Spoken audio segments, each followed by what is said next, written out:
Welcome to day 5 of Love Yourself More experience. And today we're going to talk about motivation. What is your motivation for loving yourself more? Why did you decide to come watch this video or this video series or sign up for the class? I am curious. I'd love to hear if you want to put in the comments or message me.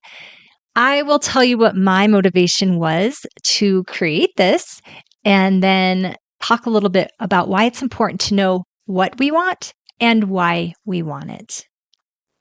So, I guess I'll start with that. Like, what do you want and why? So, for me, what I wanted was to feel more beautiful.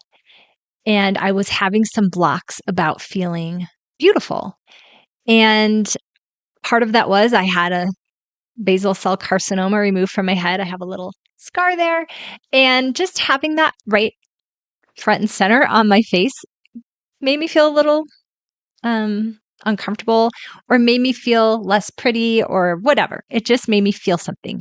So I wanted to feel more pretty, more beautiful, to really believe that, and I know this, but to really believe that beauty comes from the inside. It has nothing to do with a scar on your head.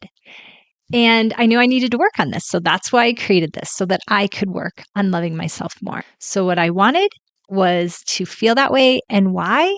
I think just so I'd feel more confident. Like it kind of goes hand in hand, but also is important to recognize what you want and why you want it.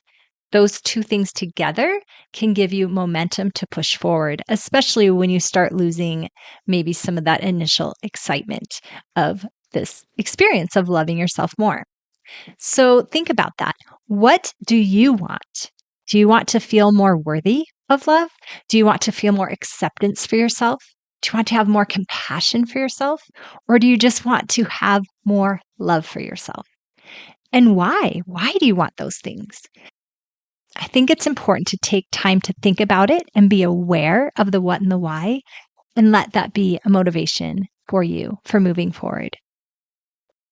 I'd love to hear what your thoughts are on this. If you want to dive deeper into this, I actually do in the online classroom where I look at the victim victor mentality that we talked about yesterday and our motivation and how those are intertwined. And when we come at something with a more of a victor mentality and motivation, that is more uplifting and has a higher momentum to raise us up than a victim mentality.